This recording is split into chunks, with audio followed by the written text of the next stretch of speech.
Welcome to the Filling the Gap Together podcast. We are your hosts, Josh and Krista.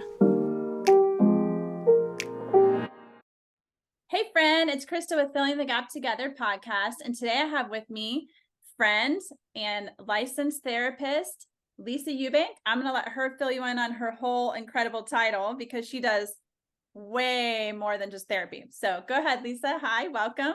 Hi, thank you. Yes, I'm a licensed clinical social worker and I specialize as a trauma therapist, nationally trained, and have specializations in sex abuse, human trafficking. I work with foster children, adoptive children, broken bones, medical neglect, domestic violence. So those are all my specializations, especially, and also child parent psychotherapy with children 0 to 5 years old who are working for reattachment or attachment issues with a birth parent. So I have that specialization as well. What about with an adoptive parent as well? Because I know a lot of times we'll find a child who has RAD and we're terrified. We're like, what do we do? They're never going to attach to me. Are you able to work with adoptive parents with that as well? Yes, I do every day in my work. RAD is one of my specialties, and attachment behaviors and attachment styles and working with families for attachment healing is a specialty of mine, definitely.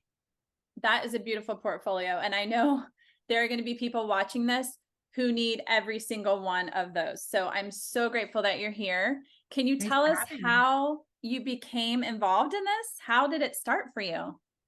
Well, originally, I knew that I wanted to be a counselor or a therapist or work in social services in some way, shape, or form. It kind of unfolded by itself over the years. But in my undergrad, I needed some volunteer hours. So I found out that a local foster group home for girls was looking for volunteer cooks, and I love to cook.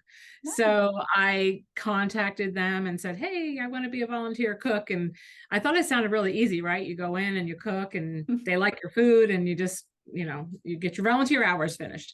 And then you met foster children and you thought, oh. Yes. Yes. In fact, I will tell you, Krista, about my first experience, my first night. I was petrified. Well, I was nervous. I wasn't petrified going in. I was nervous because teenagers, right? Teenagers can be scary. My teens were scary and they were mine. Yeah. So we went to the house. It was like a house that they had. It was beautiful. And they kept up to 12 girls. And at the time there was 12 girls, ages 12 to 17. And I went in my first night, and I remember going in and in the door, and they said, go in and there's an office straight ahead, talk to the staff, and they'll show you where to go to the kitchen and unlock stuff. And I remember walking in the door, and there was this loud screaming and loud banging. And I mean, it sounded to me frightening.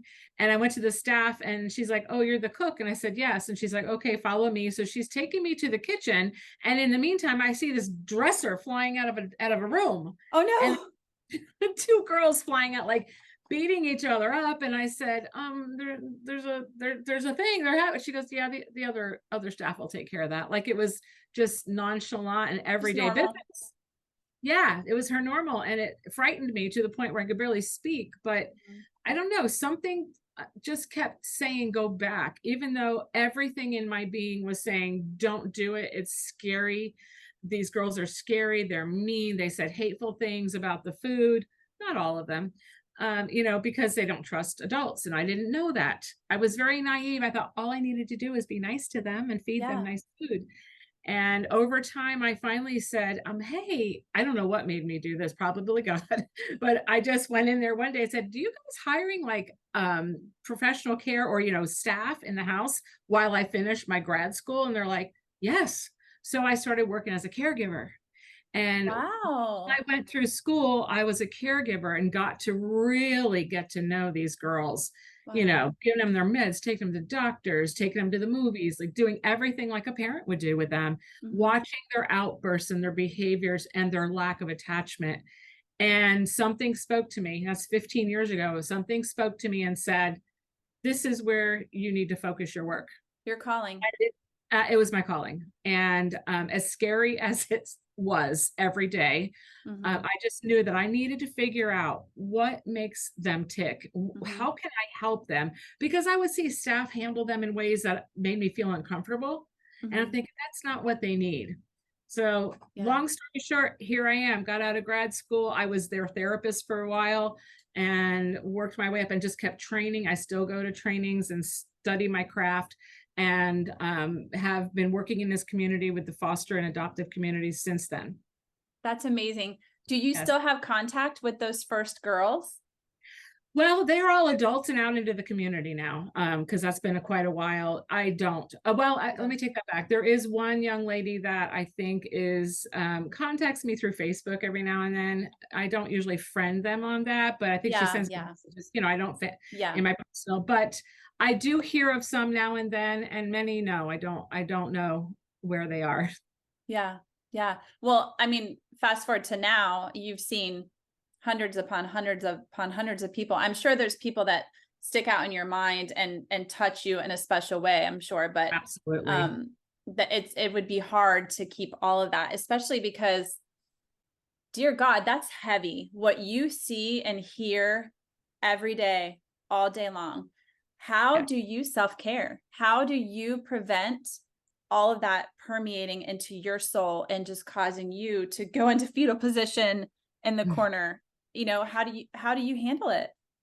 That's a really good question, because when I work with my clients, right, and parents, all the time I'm saying self-care, self-care, self-care. And you're right, I take in a lot of heavy information and you carry that with you. And there's stories and pictures and things that you can't unsee or unhear, and things that keep me awake at night. But I have learned over time, and through actually getting physically ill, that self-care is really important. So I have chickens at home, and my dogs, I spend time raising chickens, or like chicken therapy, I call it. And Yes. I'm an artist. You can see some of my art in the background. I love to Nice. paint. That takes me kind of away, spending time with my Beautiful. family, my husband, I love to travel.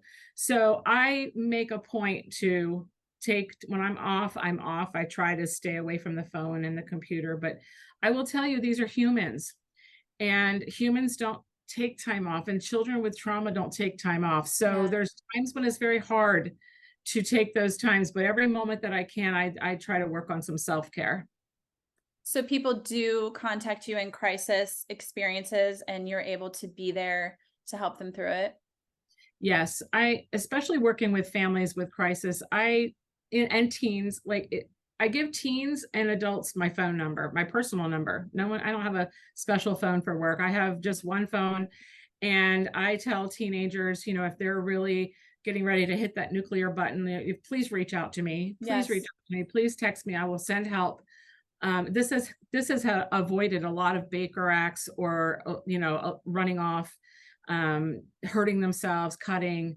Yeah. And also to the parents, when they're like, Lisa, what do we do? Sometimes in the midst of that chaos and the raging of a child who's going, literally crazy in their house, they forget that they can just call the 911, because it's all a blur. And thankfully, I'm that person that they can just text and say, what do we do? This is what's happening. And, I can direct them to a community service that can come out to their house, or in some cases, hey, just call 911. You all need to be safe.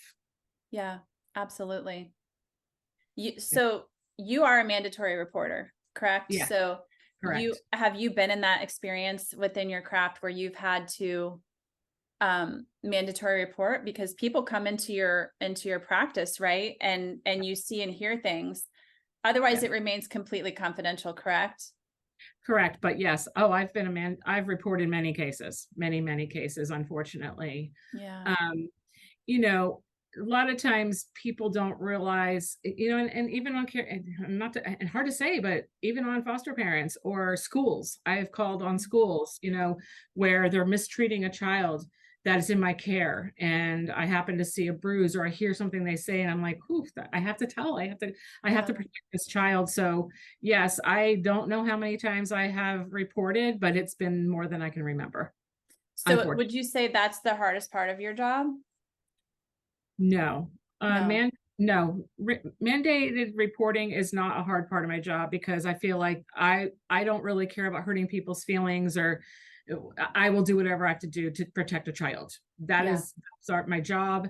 And I do it and I go to sleep at night, because I think someone's making sure that child is safe, because I can't Yes. be everywhere, and I don't do 911 calls. That's great.